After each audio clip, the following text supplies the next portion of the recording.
Now this is a story all about how I once ended up at the station downtown. I'd like to take a minute, just sit right there. I'll tell you how I got a restraining order at the age of 15 years. I was a wee little lad, born to Janet and Stu McKinley. Jamie Rose Spears is my name. Now I know what you're thinking, and no, I'm not Britney Spears' sister. But if I was, obviously I would be the prettier one, and a better dancer. Okay, so anyways, Mom and Dad always wanted a girl, and who'd have thought fifth time would be the charm? Now, you can imagine a girl born with 4 older brothers would turn into, well, let's be honest, anything but this. I mean, let's not beat around the bush here. I'm a nerd. I'm not sensitive. I was never going to be like them. I like Comic-Con, medieval time reenactments, Battlestar Galactica, and I know the periodic table like the back of my hand. My parents didn't get that. They still tried putting me into sports. It took them for me to come home with broken glasses and half my shirt off to realize I was different. And I was never ashamed of that. I was 15 and I thought I had it all. Until one day, a boy walked into my life. I was in the basement looking for my pocket protector, and I heard some voices of what sounded like Battlestar Galactica. So I snuck around the corner, and I see a very unexpected face. Declan Jameson, quarterback of the football team, was a nerd! I knew from that moment he was the solution to finally getting my parents to accept me. And I told myself I would do anything, and I mean anything, to make him mine. But how? So I'm walking, and I'm pondering, and I'm walking, and I'm pondering, and boom, it hits me. No, I mean the sign literally hits me right in the face. But I'm so glad it did, because I saw one little letter coded in blue that was the solution to all my problems: Facebook. So I log on, and I find him, friend request sent, and I'm waiting, and ding, notification, dang it, Mom! And then I wait, and friend request approved. So then I look to see where he's checking in, so we can accidentally bump into each other. But I need an ugly disguise first. So I took down my hair, took off the glasses, put on some really skimpy clothes. Oh, dang it, the voice, he would still know.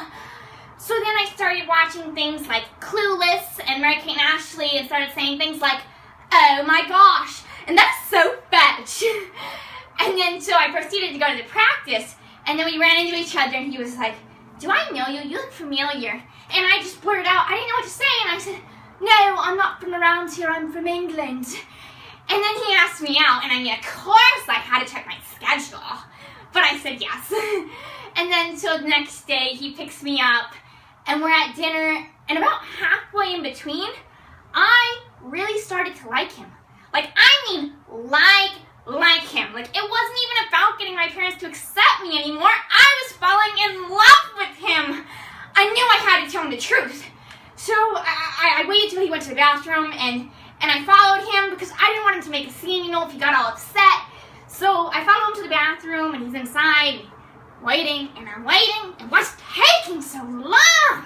Finally, I hear the flush, and I open the door because for some reason guys never lock the door, and I close it, and I look at him, and I say in my really non-attractive accent, I have to tell you something. And I put on my glasses, I put my hair, and I shake it off, shake off that nasty disguise, and I say, I'm Britney Rose, and I think I'm in love with you. To say the least, he was surprised, and he kind of fumbled backwards and got his foot stuck into the toilet. I knew from that moment it wasn't really going my way, so I decided to go into a different direction. So, I mean, I walked closer up to him, and I said, I know your secret, but no one else needs to know. If you ask me to make it Facebook official and ask me to go steady. He started stuttering and was like, are you threatening me? No, it's a mere suggestion. And he said no, well, he said some other words, like, you're a creepy, obsessed stalker, and with a really weird voice. I don't know where he got that from. So I said, fine. And I walked even closer. And I said, A kiss will subdue. And he tried to resist, but he was stuck. He couldn't do anything about it, so I grabbed him by the shoulders and I swear it was the best 30 seconds of heaven I've ever had. And maybe ever will. So he didn't feel the same, and he managed to push me off of him and said, "You'll hear from my lawyer," and ran out of there. And then I ended up at station, still in a daze. But I didn't care, because I went on a date with quarterback of the football team, had the best 30-second smooch of my life, and now I have a restraining order with his signature, and I'm pretty sure some of his DNA on it, safely above the mantle in my room. I can die happy now.